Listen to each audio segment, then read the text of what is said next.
Hey folks, welcome. This is All Astrology, and I am going to discuss Capricorn and the 2020 eclipses. I'm going to go over I'm going to give you the dates and the degrees. There are actually going to be 6 eclipses in 2020, so I'm going to give you some dates and degrees for the first 4 eclipses of 2020. We'll go over we'll brush just the top of the meanings, and then after that I want to talk a little bit about Uranus, and I'm going to go through Uranus through the signs, because Uranus goes direct on the 10th of this month in a few days, 10th, the 11th, depending upon where you live. And we want to understand, dependent on what our rising sign is, where is Uranus going direct in our life? On the day that it stands still, which will likely be, when it went before it can move direct, it actually will stand still. And again, when a planet stands still, it becomes super intense. Uranus is very unpredictable. Let me back up a little bit and we'll go back to the beginning, which is we're going to focus on Capricorn and then we'll talk about Uranus. With All Astrology, we give away 1 free subscriber reading. I'm going to explain to you a little bit further on how you can go about and get a free reading. And that reading would be myself and Miss A, dependent on how busy she is, my astrology partner. At the moment, Capricorn, because the eclipse on the 10th of this month, right? Another date that sounds familiar. I just said Uranus stands still on that day. Yeah, and there's an eclipse on the 10th. And then 2 days later, there's that big conjunction. Now, there's a lot we have to kind of discuss here because Capricorn energy right now has a buttload of planets. And I know you've already heard about all the planets that are in Capricorn. We're talking Mercury, we're talking Jupiter, we're talking the Sun, we're talking Saturn, we're talking Pluto, we're talking Ceres. Ceres is our grain, our food, our agriculture. And there is also Chariklo. Now, Chariklo is not often talked about very much, but I can dip in a little bit about Chariklo as well, because I really kind of want to first give people and myself, I'm not going to lie, I just did additional reading before I came on here, because as long as I have been talking about astrology and studying it, you always need to refresh. You always need to look at different texts, especially the ancient texts, to understand the evolution of a sign. Because we as humans and our level of consciousness and wherever it is that we're at, we can only grasp certain meanings, certain understandings. So when cosmic knowledge comes through, we are not necessarily ready for it. Or there are certain limited individuals who grasp it and who understand it. And therefore, these are the teachers, right? So many times there is this ancient knowledge, ancient texts where things and information came through long before, but it wasn't, the consciousness of humanity wasn't ready to hold on to it and to understand it. And so now I feel strongly, now we're at this time, because of all the planets in Capricorn, we're at this time, we're ready. Whether we know it or not, we're ready to embrace this knowledge, to embrace information, and to take and bring our knowledge and ascend it into our wisdom. Okay, and what is that? What is that? What's the difference, right? Knowledge is I can take it, I assimilate it, I think I understand it, but a practice, literally living it out in a practical way, that which we think we understand and we believe, and living it, like letting it express, utilizing it, proving it, turning your knowledge into wisdom. And at that point, once you actually apply your knowledge, we get to a phase of, okay, does this really work? Is this really true? This is all Sagittarian stuff. Now, why did I regress a little bit and go into Sagittarian? Because Sagittarian is the sign right before Capricorn. Sagittarian is the seeker. This is what I am learning, what I aspire to learn. That is Sagittarius. We're now at the Capricorn phase, folks. And with all these planets in Capricorn, it has a deeply spiritual meaning. It is time. It is time for ascension. It is time for initiates. It is time for disciples. It is a time of beginning. So for those who have been dabbling, it is time to dive into the waters of spirituality. It is time to get your butt ready to go and to get up on the board and ride the wave into cosmic knowledge. So Capricorn, let's break Capricorn down a little bit. And I want to do this because it helped me to understand Capricorn in a better way. Because lately we've been hearing the same terms over and over again. I know I've been spewing a lot of the same terms over and over again. Big business, government, that's all we've been hearing when we hear Capricorn, okay? Structured business, structured government, things in our life that are, the corporate world. It's things that are big because typically it's the goat, and the goat climbs, okay? And the landscape in which it climbs doesn't seem to be very green. It it seems actually dry and where it doesn't seem like there's a whole lot that we can gain, but somehow the goat just keeps climbing. Like these crazy inclinations, mysteriously, it can just somehow ascend. And yet there's not much there to support its ascension, but somehow it keeps ascending. Going back and looking at some of the texts, some of the ancient texts, we have the Capricorn energy begins as the crocodile. Now, this is, I think, important to understand because we're talking about water and earth energy, a mixture of water and earth. And water represents our spirituality, and earth represents the grounding of it. And the crocodile, the animal itself, is reptilian, which when we say the word reptilian, other than the obvious meaning of reptile, but reptilian, the definition in the esoteric meaning of it would be that we are in an instinctive phase. So when we talk about ascending, when we talk about evolving, when we talk about growing, we can look at it in terms of going from instinctual phase to an intellectual phase, and then to an intuitional phase. It's like the three eyes that I love. It's from instinct to intellect, intellect to intuition. And at the crocodile phase, it's very much instinctual. It's very much in survival mode. It's very much in a state of need, right? It's in a state of I'm operating almost out of a desperation, right? It's a survival mode. It's kill or be killed. Then as time moves on and we learn those waters, we learn how to swim in those waters, we learn how to operate on the land, and then we learn both worlds. And then we start to ascend. We start to realize we don't have to stay flat anymore. We don't have to be on the belly anymore. We can actually have our four legs and be up and not just running that a crocodile can do, right? They can shoot out. They can actually be on land and run. But we can get to a level where we can literally start to go vertical and ascend. And ascend in a place where it doesn't seem very favorable. And hence, we then move into the goat phase. The goat phase has these horns. And if you've ever seen a crocodile, they seem to have like these, first of all, they've got those eyes that kind of almost appear to be horns, because they've got like these big, knobby looking things right? And you can see them when they're in the water too. It almost like you can see these things above the surface kind of protruding up. The goat itself, why am I talking about the horns? Because the next level, the next phase, the next ascension, the next progression goes into a different being altogether. It has the two distinctive horns. But the goat is in the constant state of, the goat itself is climbing. However, it does stop. It refuels. It does what it's got to do. And many times as it goes up, it then also comes back down. And we don't feel like it feels like it's not getting anywhere. But then it goes back up again. It kind of acclimates itself to that new height, eats a little bit of food. It might even go back down again, but it might not go all the way back. The whole point is there seems to be this constant climb and then going back down, like one step forward, two steps back type of thing, where there's this climbing and then going back down, climbing, going back down. And Capricorn is known to do that because it's a slow progress. It's ruled by Saturn. There's no such thing as a shortcut. There's no such thing as you're going to get there fast. You have to be methodical and diligent, and it's very repetitious. It's like you're doing the same shit, like you're covering the same material, but yet you don't seem to be getting anywhere. Why does this matter? Because if you know where the sign Capricorn is in your chart, you could very easily, whether you have any signs there or not, remember, whether I've said this before or not, I'm going to say it now. Even though you can be staring at your chart and you're like, okay, well, dude, I only have out of all my 12 houses, only half of them, only 6 of them have something in them. The rest of them are empty. There is no such thing as an empty house, first of all. Second of all, find out where Capricorn is in that chart. Because wherever you see the sign of Capricorn, that is where you have this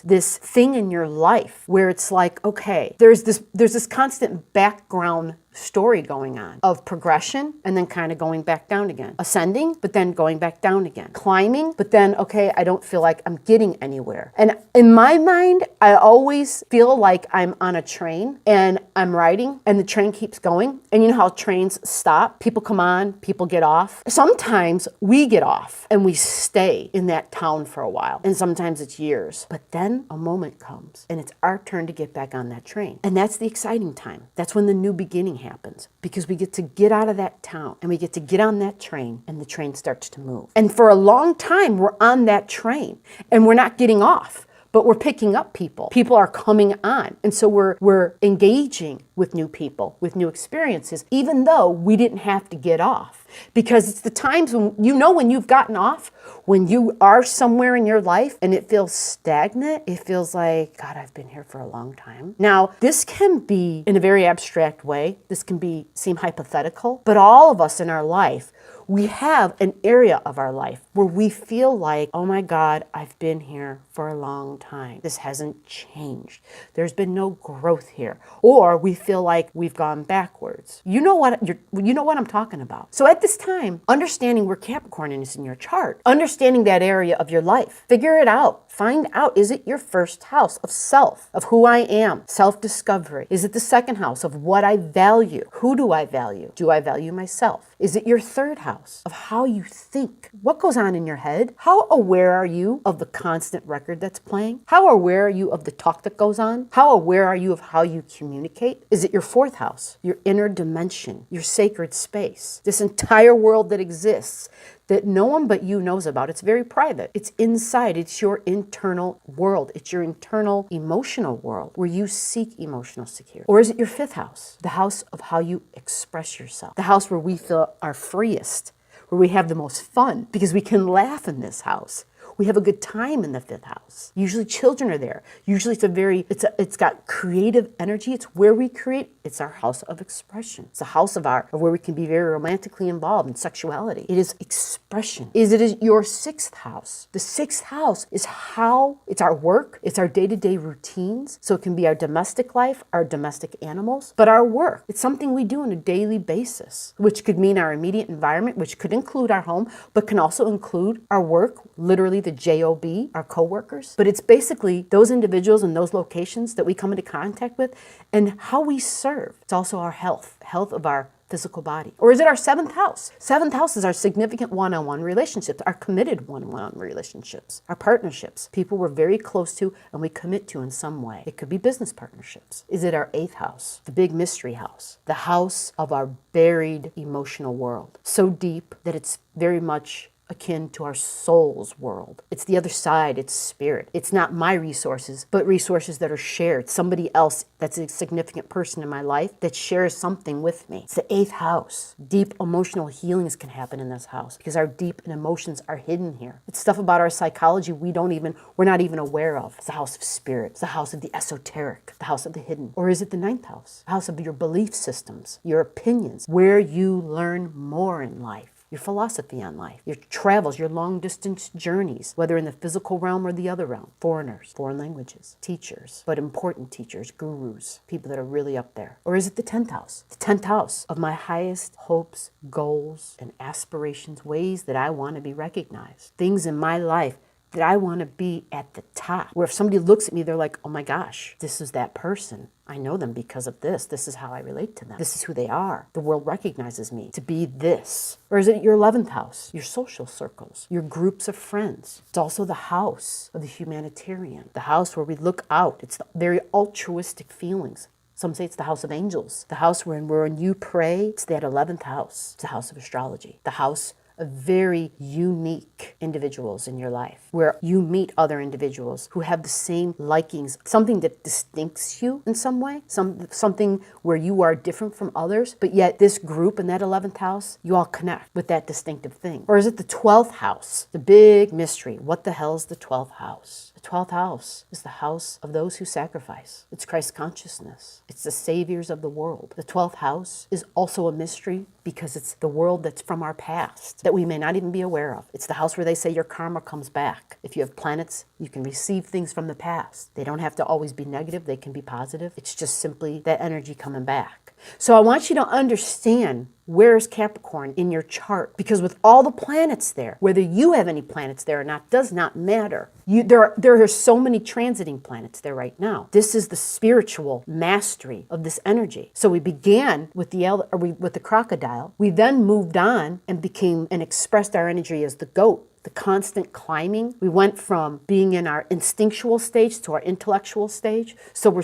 we've got the instinct and the intellect combined. So it's like, okay, I need this to survive. Well, now I'm going to start using my mind to get what I need, right? I'm going to start being intelligent. I'm going to start using my head, the goat. I'm going to start using my head to gain, to go after what I want. It's an area of your life where you feel like you are the top in that area, even if you don't have planets there. But now, because we've got all these planets, we have the power to ascend and to bring our energy up to the next level.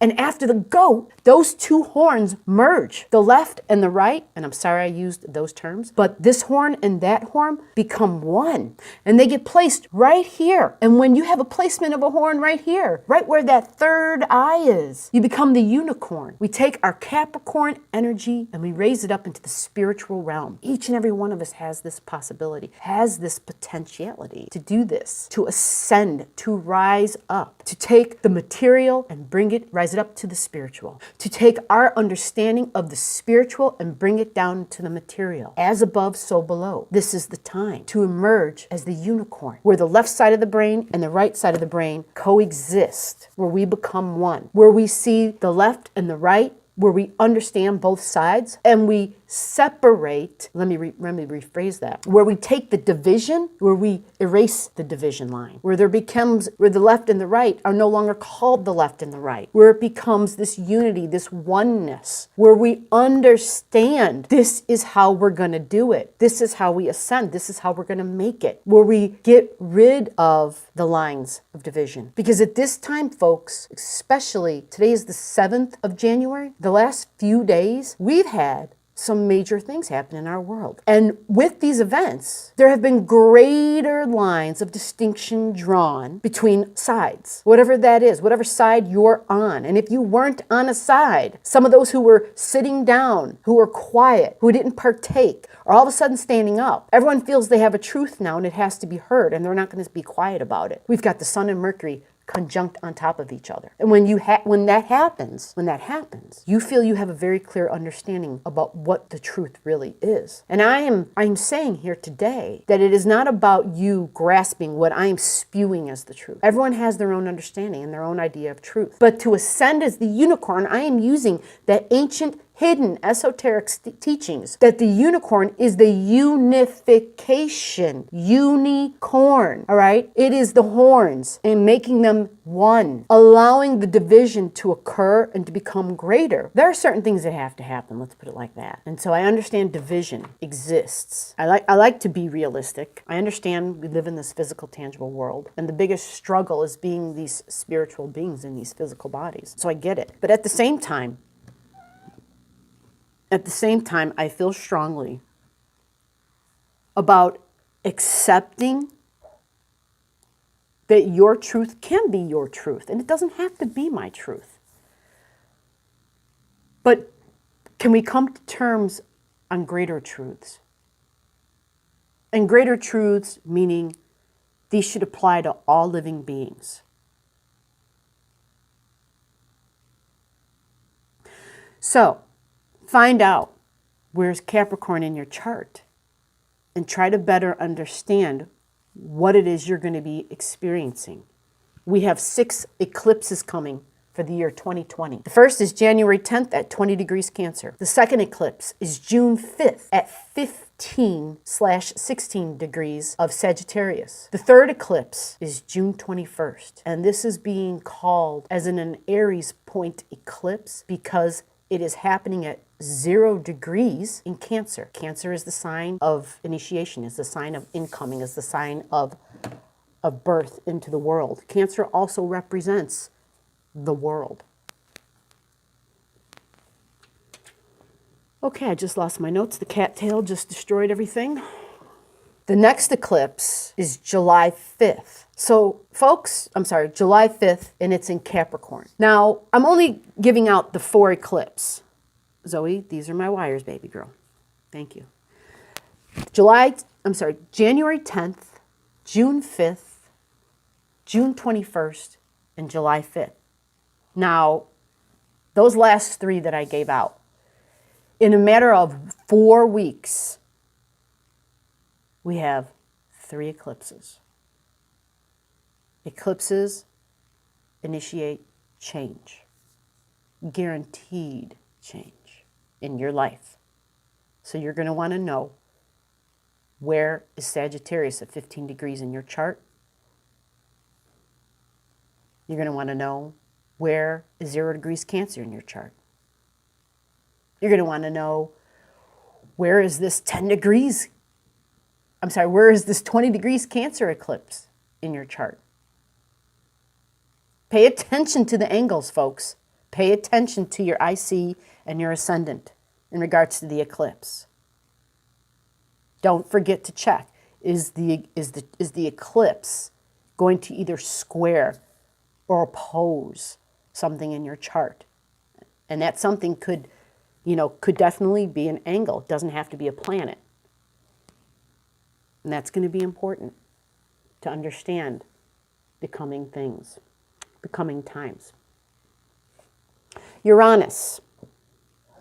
Uranus cannot be predicted. When you look up the planet Uranus, this is Zoe, by the way.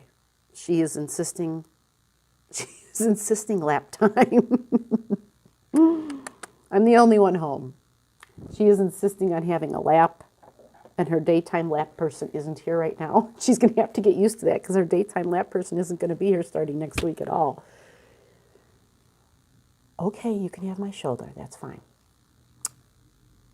The Uranian energy, literally, you look it up and it says to expect the unexpected. Be able to change. Be open to change. Because if you fight change, it's going to be harder on you. Uranus stands still on the 10th. Yes, the day of the eclipse. So expect something surprising and shocking. I know I've already received some of that because I have something in my chart at 0 degrees that literally, 0 degrees would square the past eclipse, which was at 4 degrees, or opposed it. It was at 4 degrees in Capricorn. And Uranus at 2 degrees squares the up and coming eclipse, which is at 0 degrees, Cancer. So it can be scratch that. The Uranus eclipse is a benefit at 0 degrees Cancer. We're talking 20 degrees Cancer. I'm sorry. I'm getting all off track here.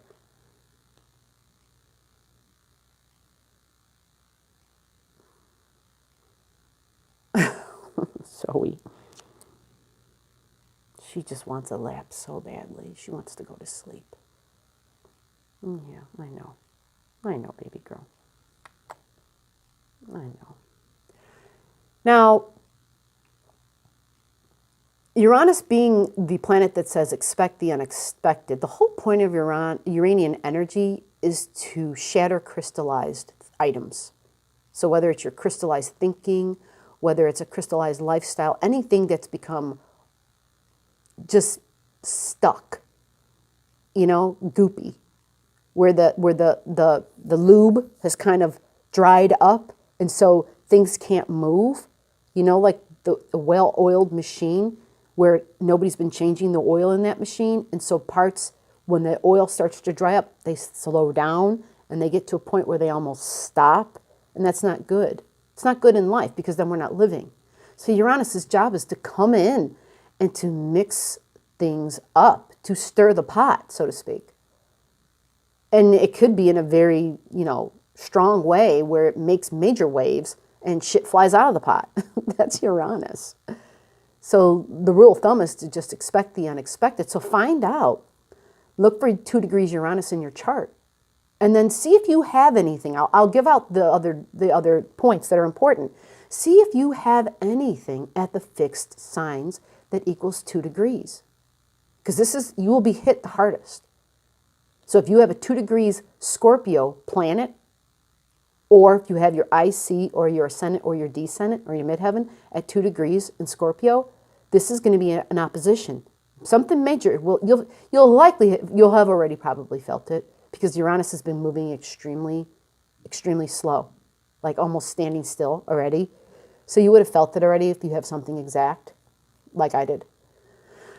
Now, squaring that would be Leo and Aquarian energies. So if you have anything at that 2-degree mark, you're going to feel it. But we can say 0 to 4 degrees.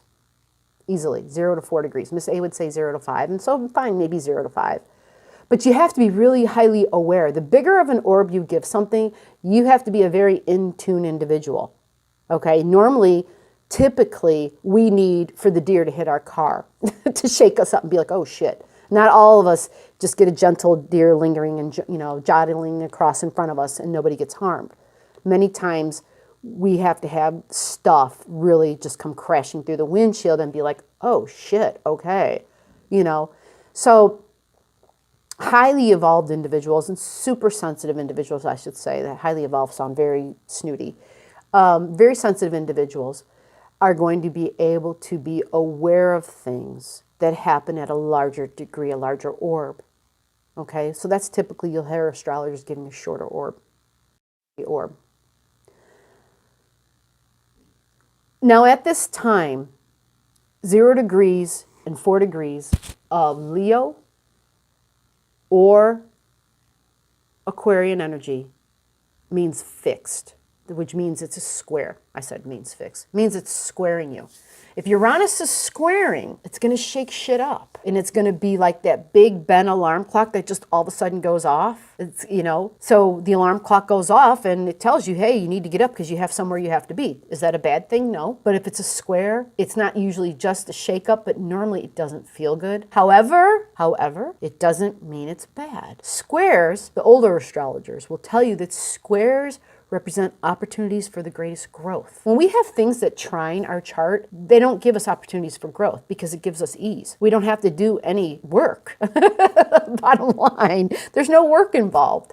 So honestly, when you see a square coming up, I know it almost seems like delusional in a way to be like, oh great, I'm so happy. There's this one astrologer who I still listen to, who's phenomenal, who's very abstract and who doesn't, very much speaks on a very global scale. There's no personal reading stuff. But I love listening to this astrologer because no matter how bad shit is, her spin on things is always, oh, but this is a great opportunity to do this and a great opportunity for that. And it's like, I've never heard anyone say, equate greatness and good things to stuff that looks so hard and crappy. But it is true though. There is no growth when we have trines because we don't have to do anything. It basically is someone just puts a bag of money in my hand. Well, did I have to work for it? No. Someone just plopped it there. So there really is no growth. So that's why I always tell people when I see trines in someone's chart, you'll never hear me really talk about a trine unless I see a chart is so damn hard that I need to balance it out in the reading and say, hey, you know what?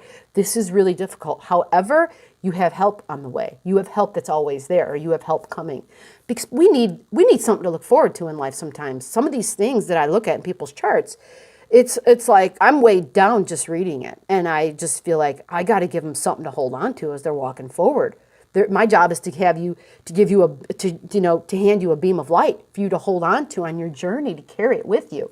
That's how I feel. And that's my goal. That's my hope anyway. I hope to God that's what I'm achieving. So anyway, Uranus, understand it. It shakes shit up. Uranus is all about revolution. Uranus is all about I need to break free. Uranus is about I need to be able to express my unique self. So find out where it is in your chart. Find out if it's squaring anything, because then you'll know, like, oh shit, that's that.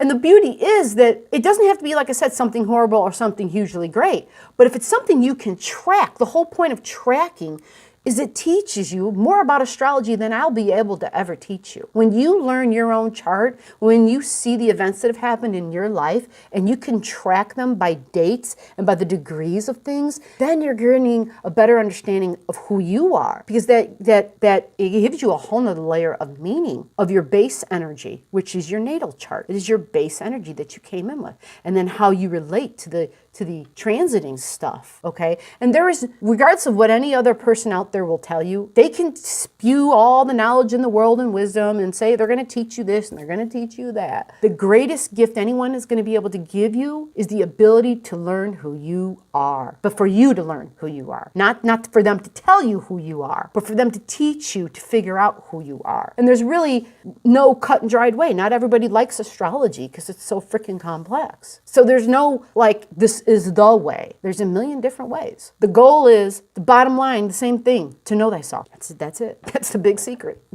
That's it. At least as far as I know right now, that's it. So going through the signs really quickly, because I did promise I was going to do that, and I do want to do that for everybody, as far as the Uranian energy, because we have already done stuff. We've already done the eclipse, but of course, you know me, I'm going to touch upon that for each sign, and yeah, I had to write all this stuff down, so bear with me as you hear my pages turning. I hope you took to heart the Capricorn energy in the beginning of this video. It will help you understand where are you operating at. And again, it's not to say, hey, if you're at the crocodile level, you suck. No, because I truly believe we all operate, whether we're operating in the crocodile mode or the goat mode or the unicorn mode. I believe there are percentages of our life where we operate in each of those modes. Granted, some of us might be operating more on the crocodile level for a greater percentage of the time. Some of us may operate on the goat level for a greater percentage of the time, and the other percentages are smaller, right? I mean, obviously, like if I'm still here in the physical form, I must not be operating at the unicorn level in the largest percentage of my time. Otherwise, I don't think I'd still be here, right? Or maybe not. I don't know. I don't claim to know it all. So let me put these. If you're an Aries ascendant, I know I'm going old school, just going to do it the typical way. If you're an Aries ascendant, that means that typically you are going to have the Capricorn energy occurring in your 10th house, okay? Which means the Cancer energy is happening in your 4th house. And the Cancer energy is where the 20-degree eclipse is happening. So if the 20-degree eclipse is in your 4th house, this eclipse is representing, it's a deeply emotional eclipse. It is all about our inner emotional world changing. It is about emotional growth. Really, ultimately, is what it's about for all of us, for everybody. But this is in your home, okay? It's in your physical home, it's in your mental home, it's in your emotional body's home, okay? Because it's in the 4th house. It's in the sign of Cancer, folks, for all of us. If it's in the sign of Cancer, Cancer themes, mom, my family, my childhood. It could be my child from this life. It could be past lives. It could be a lot of karmic because it's our family. It could be our soul family's life and changing that energy, healing that emotional body, okay? One thing I do want to mention, talking about this eclipse, is that keep in mind the date. Where the heck is it? January 9th, 2001, we had an eclipse at this exact point, at 20 degrees in Cancer. It was a North Node lunar eclipse, just like this one. So if it's a lunar eclipse, that means it's a full moon eclipse. The full moon means we're putting a closure on something. It's the moon, so it's our emotions. It's in Cancer, so it's our deep emotional world, because Cancer is our emotional security, folks, okay? And it's our emotional growth. So we have to go through something to attain emotional growth. Well, typically, when we go through something that pertains to emotional growth, it's normally not, hey, I won the lottery, right? It's usually the opposite. Now, that doesn't mean that our financial world has to crumble. I'm not trying to say that. I'm just saying we usually come across some not so great stuff when we grow emotionally. That is how we are as humans. I wish it wasn't the truth. And if you have other opinions, if you have other ideas and ways in which you grow, and if it doesn't normally represent an emotional challenge, but yet you somehow grew emotionally, I would love to hear about it. Please comment below. Please contribute to the channel and comment. I love to hear from folks. Okay, so growth potential in that house. Now, for Aries ascendant, what about the Uranian effect I talked about? Where the hell's that going to be? If you're Aries ascendant, that means that Taurus is in your 2nd house. So if Taurus is in your 2nd house, this is your house of money. This is your house of values, what you value. This is your income. This is your resources. Taurus is our desire. Taurus is, how do I love myself? Do I love myself? What is self-love anyway? Have I been showing myself any love? If Uranus is going to stand still, something's going to occur. It could be a bonus if something is trining it, okay? If you have anything at the low degrees of Capricorn or the low degrees of Virgo, that would give you a nice trine. We already talked about this before, and low degrees would be 2 degrees. We already had Jupiter there, but you natally may have something there in your chart, but likely you already received the benefit, but you could receive another benefit And a lasting real benefit, because this time Uranus is standing still. I know folks who have this. I don't have anything, unfortunately, for myself. But you guys, tons of people out there do. You have something in your natal charts between 0 and 4 degrees in Capricorn, or 0 and 4 degrees of Virgo. And that would mean that when Uranus stands still, it sends this beam, this beneficial trine to those places in your chart, to those houses. So figure out where that is, okay? That would literally be in your home of work if you're Aries, because that would put Virgo in your 6th house. And then that Capricorn would, again, I already mentioned that, would be in your 10th house. So if you have low planets, this could be extremely beneficial. I know a lot of Arians who have been, a lot of work issues, and work's not an easy thing for Aries as far as success in the workplace because of Capricorn in the 10th house. What did I say at the beginning of the video? Wherever Capricorn is in your chart, that is typically where you're going to gain success late in life. I probably didn't use it quite that way in those words, but that's what it all meant. I was talking about the constant climb, how I go up, then I go back, I go up, then I go back. What I didn't talk about was that eventually you get to a stage, because you've done all that climbing and going back, where you're acclimated. Think of the person who's actually literally climbing a mountain. Their body has to acclimate to the oxygen levels, right? Their body has to be, their muscles have to acclimate. They have to heal, they have to rejuvenate, they have to rest. They're climbing straight up. Do you know what I'm saying? So it's going to be a long climb. So typically Aries in the 1st house come upon the, career, professional success later in life because they had Capricorn in their 10th house. Yes, there are many details that could make that all different. I'm talking about generalities, okay? So Uranian energy, if you have, like I said, you're going to have Uranus for your Aries ascendants. You're going to have Uranus in your 2nd house. If you have anything at 0 to 4 degrees in Aquarius or in Leo, this is going to be a square you're going to have, which means tension, which means you have to work even harder, which means it's going to kind of, it's tension and frustration. It's not comfortable. Squares are not comfortable. But remember, squares present opportunities for growth in general because it challenges us. And then we have to work. And this is what's beautiful. It's not just about when we get the payback, when we receive these squares.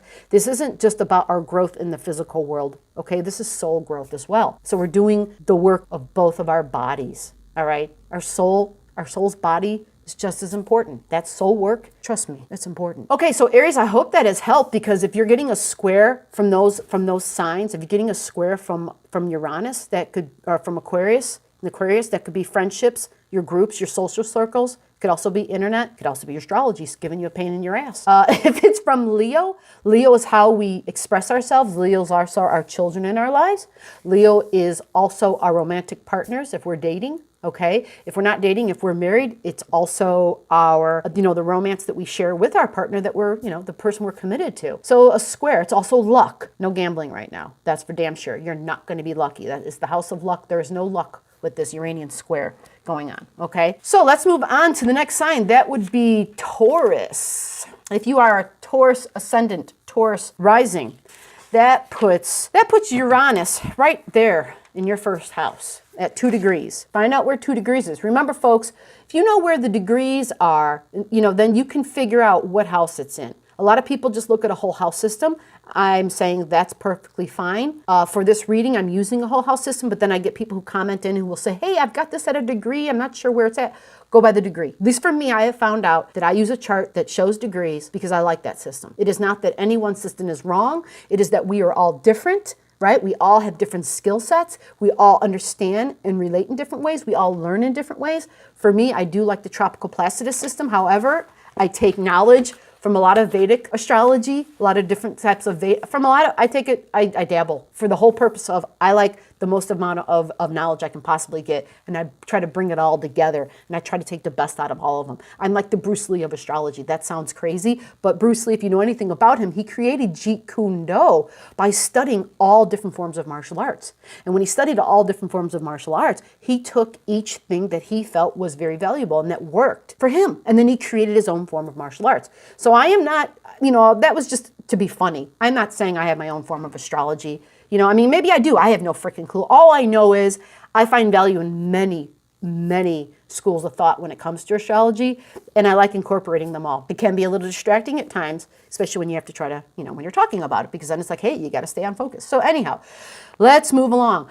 If you are Taurus, you've got Uranus in your first house. You've probably already experienced some major surprises, but again, if it's there and it's going to be standing still on the 10th, the first house is me. Who am I? What the hell am I doing? You're transforming, honey. You are changing, because Uranus in your first house is all about your individual self, your unique self. Are you going to be comfortable in your new skin? Because that's Uranus. It's about who I am individually, but I stick out. I'm not you. I'm not that person. I'm not them. I'm me. And this is me. I'm putting on my new suit and being happy with it, being comfortable in this new skin. That's what Uranus is all about in your first house. You are changing. So depending upon other things and how it's aspecting, you could have physical things happening in your life.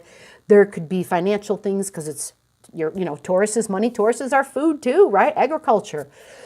I know I have a good friend who is a baker, right? And who's been taking things and moving it up a level, going from working from somebody else to working out of the house and creating their own business. And I can't tell you how exciting it is for me to be a part of that, to have to see that in this person's life and to see it happening. I'm watching Uranus in this person's first house. Person is a Taurus ascendant. And so it's exciting as hell, because this is what it's supposed to be. And they also recently said that, they have people who are in their family who are looking at them like, are you crazy? What are you doing? You know what I'm saying? This person turned away some good work, some consistent corporate work, right? But that's what Uranus does. It says, you know what? I don't want to do that. I want to do what satisfies me. And you got to do what you got to do. That's what Uranus says. Uranus demands it. If you don't, it's going to make everything else a pain in your ass. So do what Uranus leads you to do, okay? Now, where's Capricorn? Where's this eclipse hitting you? The eclipse is at 20 degrees Cancer. So if you're a Taurus ascendant, Taurus rising at 20 degrees Cancer, find out where 20 degrees Cancer is. But typically it will be in your third house. If you look at your chart and 20 degrees isn't in your third, it's maybe a little shy over into your fourth, then fine, that it's in your fourth house. I'm not telling you you're wrong. All right? I honor it all. However, what you want to know is, what the hell is that going to mean for you? Typically, if it's in the third house, this is my siblings. And I already know about this so well, because I already, I had some events that occurred in my family. And yeah, not so nice stuff actually already occurred. But we're in a waiting mode, and we're going to see how things turn out for a family member who was in a very tragic accident. And we send our thoughts and prayers out that the highest and the best for him, his family, but also for his soul will occur. And I'll leave it at that. But again, siblings could also be coworkers, can also be neighbors. Your third house is how you think. It's how you communicate. Okay? So 20 degrees is where the eclipse is happening in your third house for Taurus. Now, remember what I said. Find out. Do you have something opposing it? We all have something opposing it. We have Saturn and Pluto opposing it, and that's why this was such a big deal. For me, I had nothing in either of those locations. I have nothing in Capricorn. I have nothing in Cancer, folks. Nothing. But a big event actually occurred because there's so much shit up there in Capricorn. So you see, it's not like, oh, this isn't going to touch me. And it doesn't have to be bad, so I don't mean it to be a downer, but you want to find out. So again, if you're a Taurus ascendant, you're going to get shocks and surprises in your first house. And typically, Cancer is going to be in your third house. So, of course, like I said, siblings. But this affects your inner emotional world. This is about emotional growing that we're going to be doing. Okay, it's our deep emotional world. And this is in your third house of communications. Also, business is the third house as well for Tauruses. So be careful in your communications. I'm thinking right now about my friend who's in business for themselves, and where communication would be important. Business, third house is commerce, is trade. Okay, it's advertising, it's sales. That's the third house. So this is that. All right. Now let's move on and go to the next sign, Gemini. Okay, so if you are Geminis, okay, there goes the kitty cat. She comes up and rocks my world, she wants a treat. So if you are Geminis, the eclipse at 20 degrees Cancer is happening in your second house. Remember, this is 20 degrees Cancer. This is in your house of finances. This is your resources. This is what you value. Do you value self? This is your inner emotional world involved in that, folks. Okay, so it's understanding that you need to cherish and value your feelings. You need to honor how you feel. That's going to be important. And I understand this because I have some of that in my second house too. And for a long time, I kind of denied, actually for a very long time, I denied what I felt. But we need to honor that. And this is about, once we honor it and we recognize it and we nurture ourselves through it, we can then have our emotional growth, because that's what this eclipse represents, emotional growth.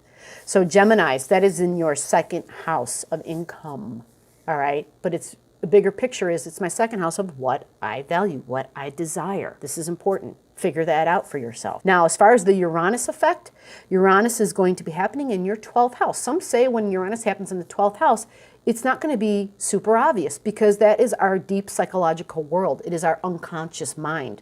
It is our mental health and stability. So what does that mean? It means that you could have some shakeups in that house, in that area of your mental world, right? The 6th house is our physical world. The 12th house is our mental world as well. It's also the world of spirit.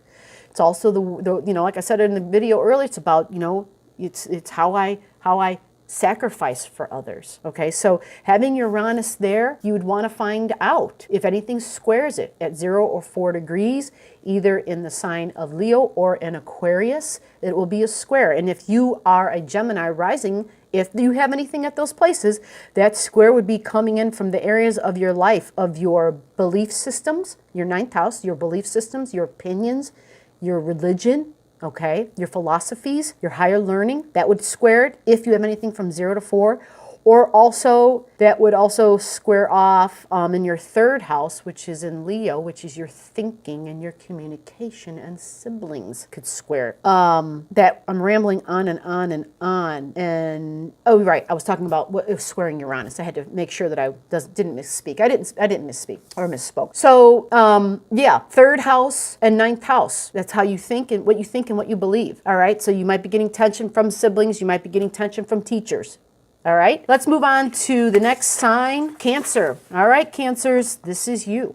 I'm sorry, Cancer ascendant. This means this is happening possibly if you have a 20-degree Cancer ascendant, you know, whether it's at 18, 19, 20, 21, 22 degrees, this eclipse is happening there, okay? It could be on your ascendant, could be some area in your 1st house. Find where 20 degrees of Cancer is for you. That's going to be your inner emotional world. That's where the eclipse is occurring. It's all about valuing who I am and valuing my feelings and recognizing that you're an emotional being.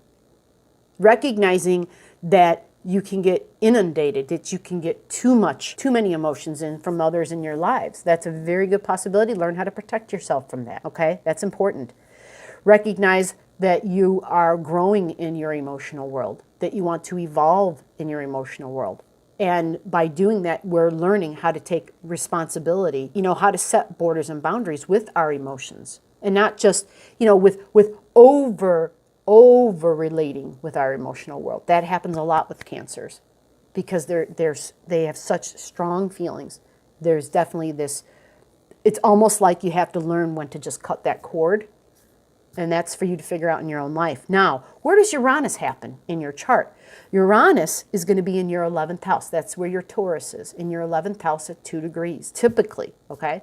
So, again, if there's going to be anything, what happens when Uranus stands still? Remember I said at the beginning, shocks and surprises possibly. Learn to ride the wave. Because it's in your 11th house, this is the house of gains, meaning beneficial friendships coming through, beneficial relating on the internet coming through, meaning you could have some communications going on that are going to be of benefit to you in some way, shape, or form, because it's groups of people as well. Well, the internet is groups, right? It's how we relate.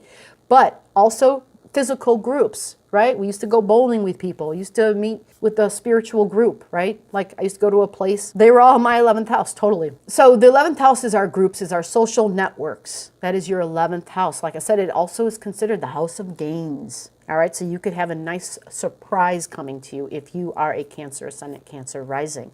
At the same time, recognize the other areas of your chart and see if something is squaring it. You would want to find out, do you have anything in Aquarius or in Leo between 0 and 4 degrees? Now, this would be in your 8th house.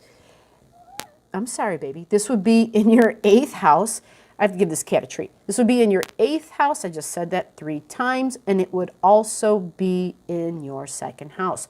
So this would be your income and other people's resources squaring your 11th house, possibly if you have any planets there. Okay, so if you are a Leo ascendant, Leo rising sign, the eclipse, the 20 degrees Cancer eclipse. For all of us, we have something opposing this because this is 20 degrees in Cancer. The big conjunction 2 days from on the 12th, we have Saturn and Pluto. Now, Saturn and Pluto are already opposing this point because they're already at 22 degrees. They've been conjunct since January 6th, but it's just that it's when the eclipse occurs, there's the opposition, that greater opposition, and the big 20 degree mark in Cancer is big energy, okay?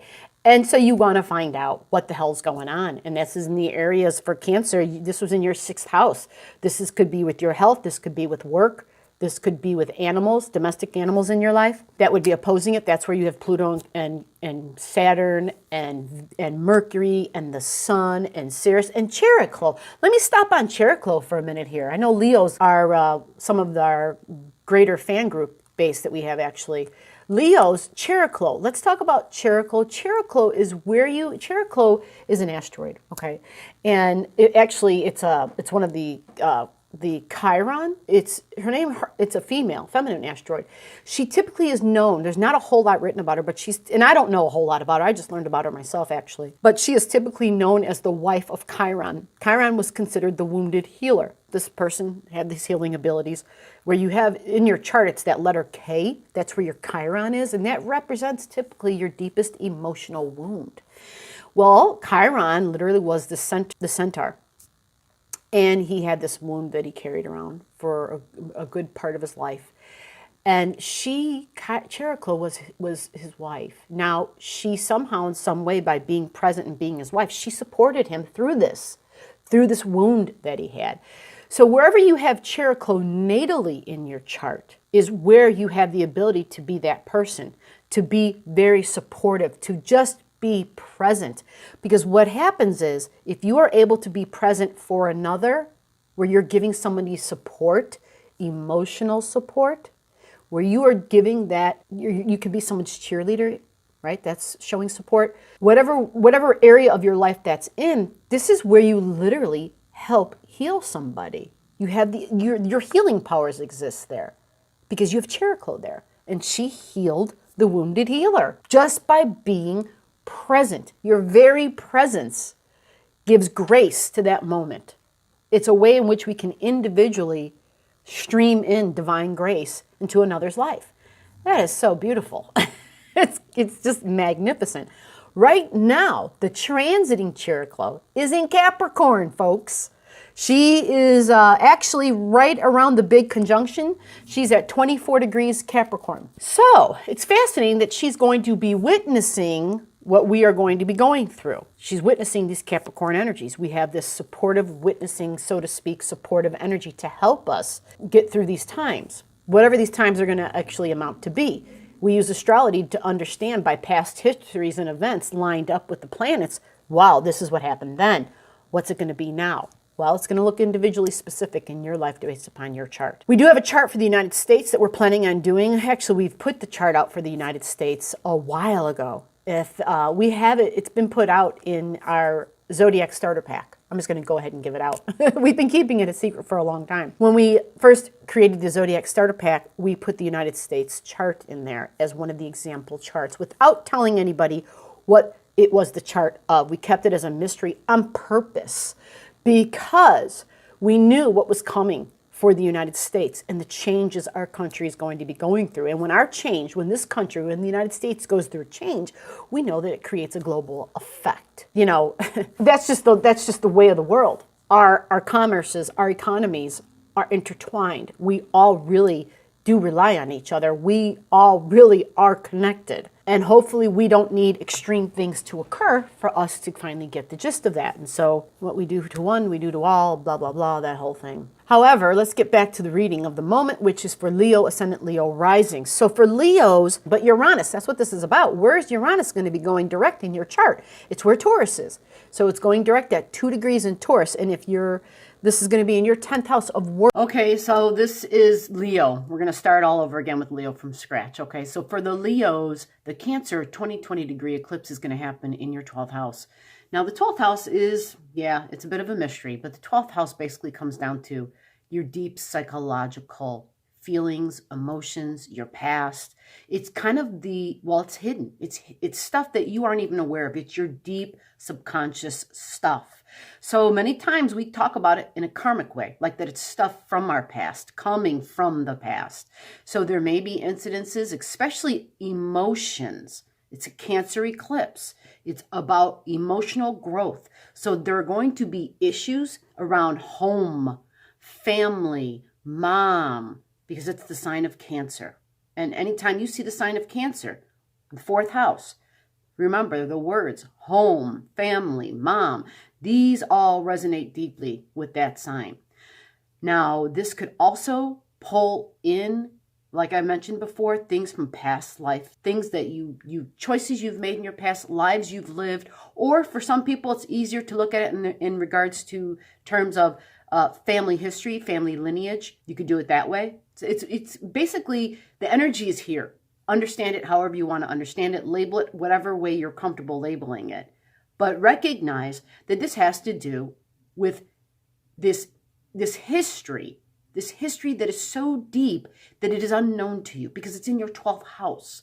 So it's deep emotional things about family, mom issues, which could be termed, could be things about your ability to be a mom or not be a mom.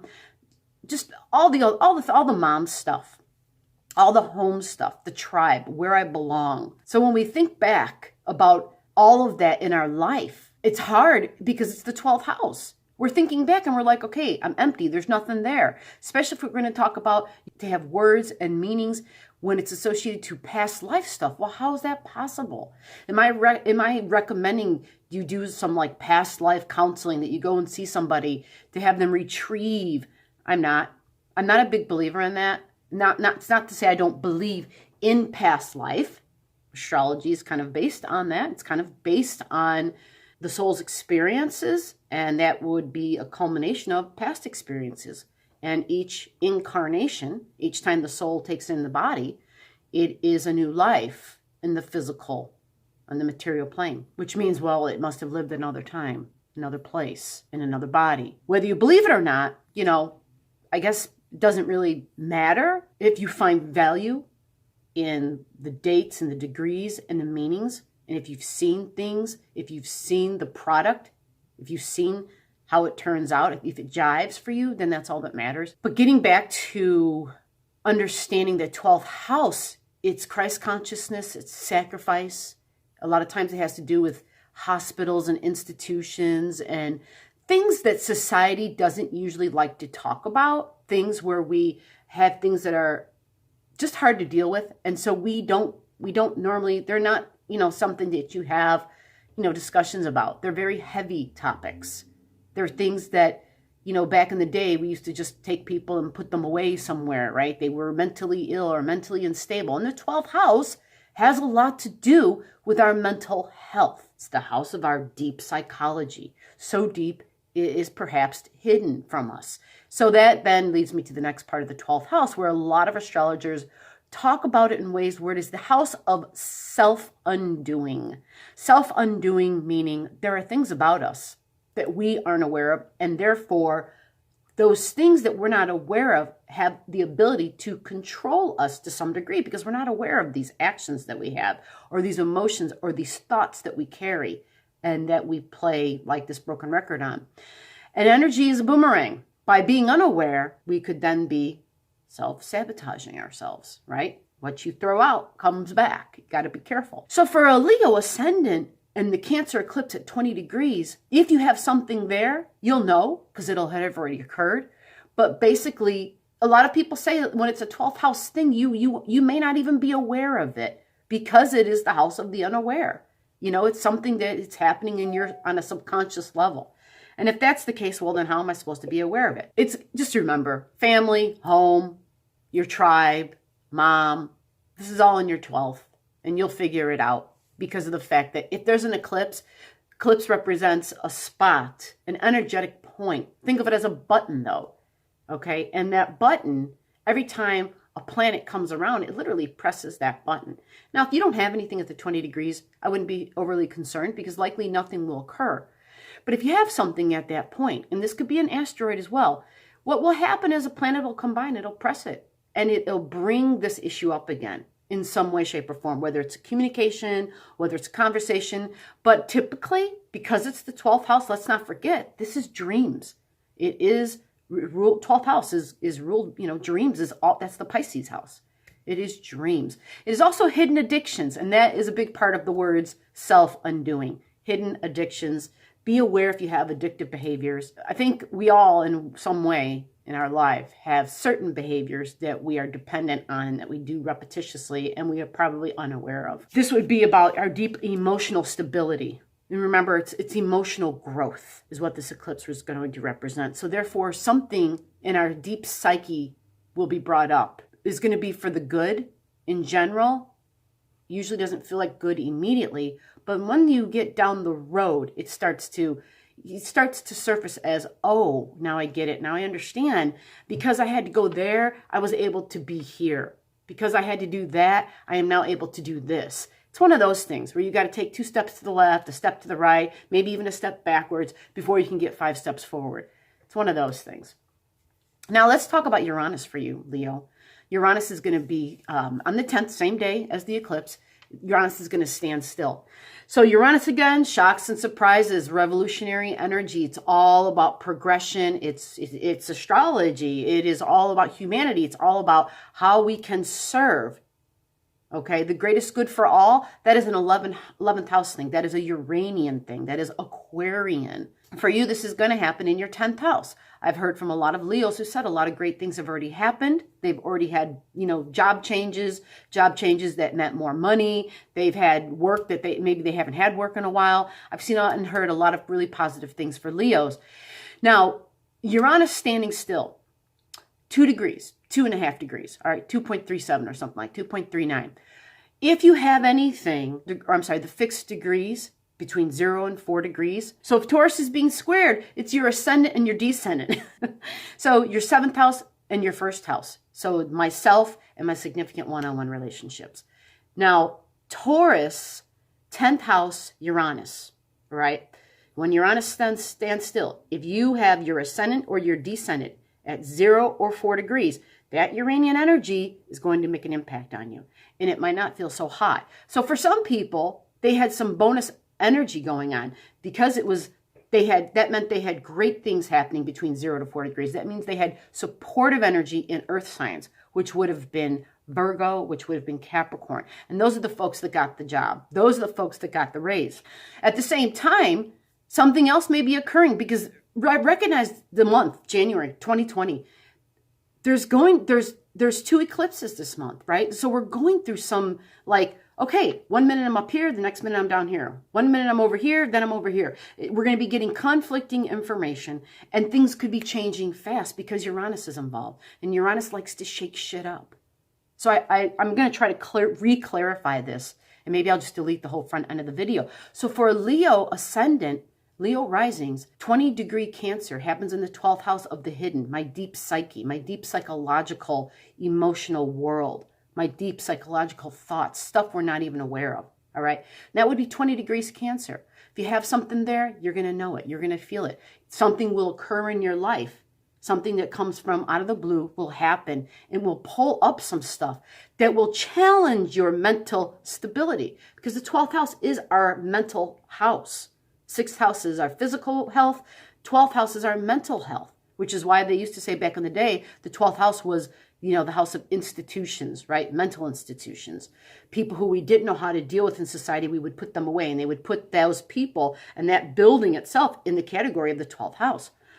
So typically something occurs to challenge your mental well-being, to challenge your mental emotional stability. It's going to be around family. It's going to be around home. I do not think that there is any coincidence that when we look and we understand a global scale of what's going on our home, a global scale, our home would be our country where we live as a family, right? Anybody who's a United States citizen, you're in the States, right? And we're a family on that level.